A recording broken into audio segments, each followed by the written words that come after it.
әй, кім алаңға шығып, кім төңкеріс жасап мұратына жетті? Қай ел төңкеріс жасап өзі отырған бұтағын өзі аралайды? Ол Әблязов ішіне ол қан қатып қалған адам. Ол кегін алу үшін ешкімнен ештеңеден аянбайды. Өзі айтқан қырғыздың революциясын мен жасадым, Қазақстанға әсер ету үшін деп. Сонда қаншама ханды мойнына жүктеп, қаншама жетімді, қаншама сынған тағдырларды мойнына алып, осы күнәсін айтып отқан адамнан жақсылық күтіп отқан ағайынға мен таң қаламын. Если вы действительно за народ, почему вы живете за границей? Почему вы не выходите в народ? Почему вы не устраиваете народные движения здесь, в стране? Издалека травите нас против правительства, как голодных собак. Ответьте на этот вопрос, пожалуйста. Как я говорил, в Инстаграме пользователи достаточно молодые. И по этому вопросу видно, что большое количество людей, они не знают о том, что я уже нахожусь в оппозиционном движении приблизительно около 17 лет. И эти люди не знают, что как происходили все те или иные события. Поэтому я постараюсь максимально коротко ответить на эти вопросы, хотя очень многое можно прочитать в интернете. Так вот, в начале 90-х годов, после того, как я поступил в аспирантуру Московского инженерно-физического института, и мне нужно было заработать деньги на содержание своей семьи, чтобы продолжить учебу в аспирантуре Москвы. Я решил заняться на короткое время бизнесом, и чтобы заработать деньги, чтобы жить в Москве. Тогда у меня была маленькая дочь, ей было 2 года,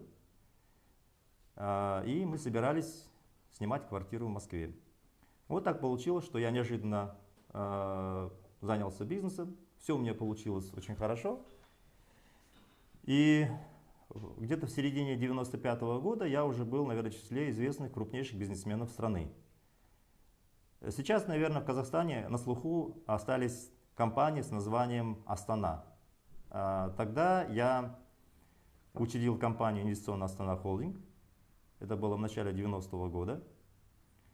Сначала я был один владелец, затем ко мне пришли на работу сотрудниками Нурлан Смагулов и Ержан Тачишев.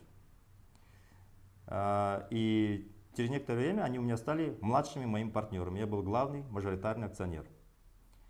Вот. И мы создали различные компании, которые занимались поставками продовольствия, автомашин.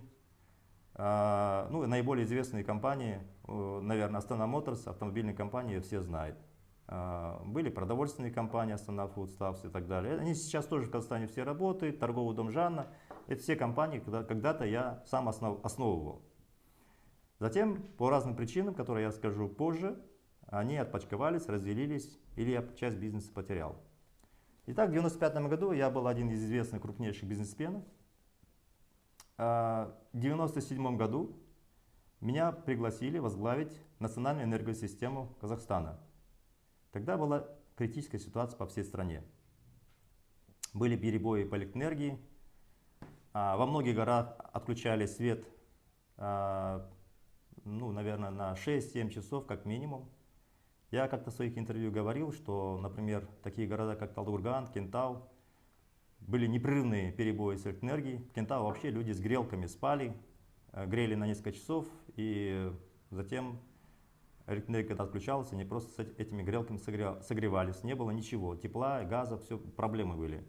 Это был тот период, когда я решился пойти возглавить энергосистему.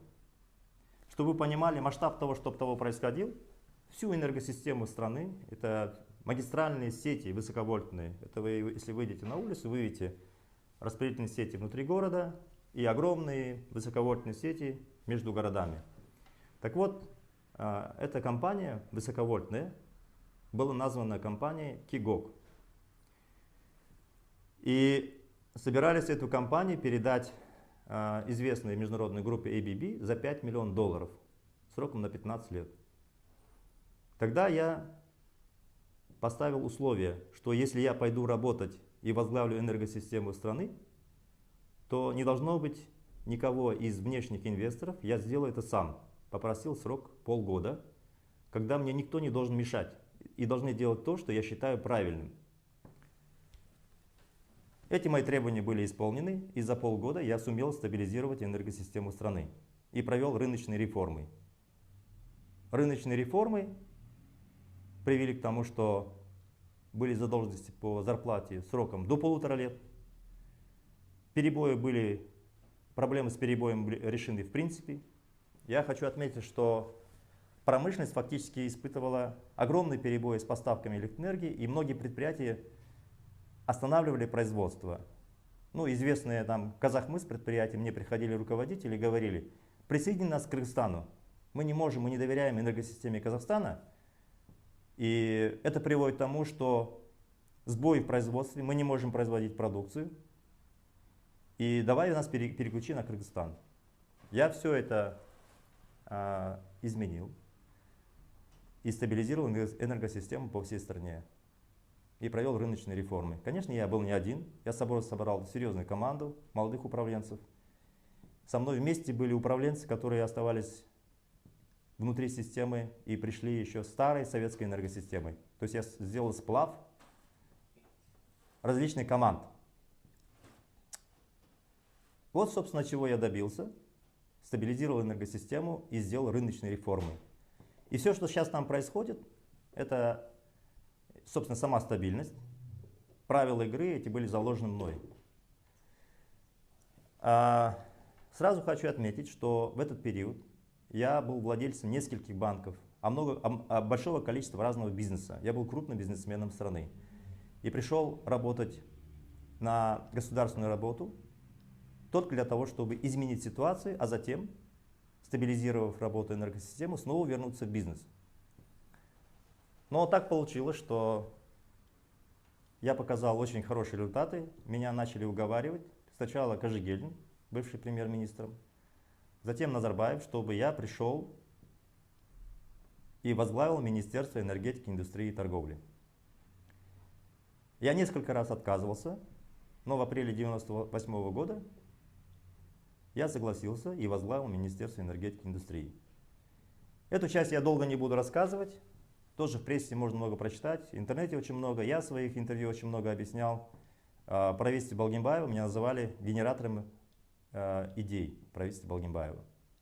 Мной была предложена промышленная политика. Впервые было введено понятие импортозамещения именно нашим правительством, нашим министерством. Тогда я предлагал именно уйти от импорта многих товаров, которые, кстати говоря, и дальше продолжают импортировать в Казахстан.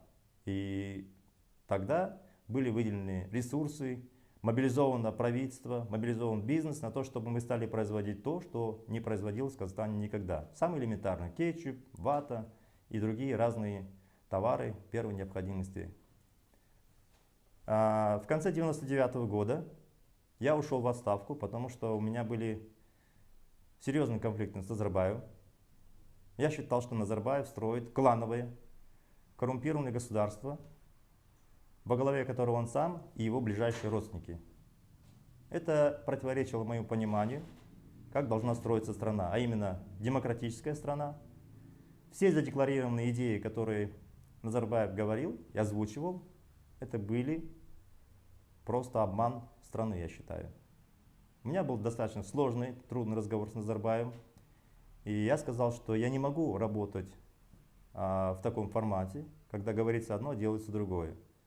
И в конце 1999 года, это был октябрь месяц, я попросился в отставку, сказав, что я готов вернуться обратно в правительство в случае, если Назарбаев продекларированный курс будет реально реализовывать.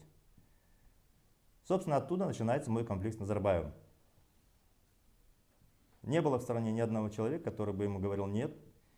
Не было бы кто, наверное, в лицо ему говорил, что курс, который он избрал, неправильный. Он на меня обиделся и поручил Комитету национальной безопасности оказать на меня такое давление, чтобы я все-таки вернулся работать в правительство или, как минимум, хотя бы остался советником Назарбаева. Я категорически отказывался. Весь 2000 год подвергался массированному давлению. Сейчас бывший председатель Комитета национальной безопасности Альнур Мусаев находится в эмиграции, живет в Вене. И Он тогда, будучи председателем КНБ, встречался со мной и каждый раз говорил: слушай, мне тут дают указания, пожалуйста, ну пойди хотя бы с советником, ну что тебе стоит? Я ему говорил: нет, нам с ним не по пути. Если курс, который Назарбаев озвучивает, он будет реализовываться, я готов вернуться. В противном случае я буду заниматься бизнесом и не буду помогать идти, реализовывать тот курс, который фактически сейчас Назарбаев реализовал.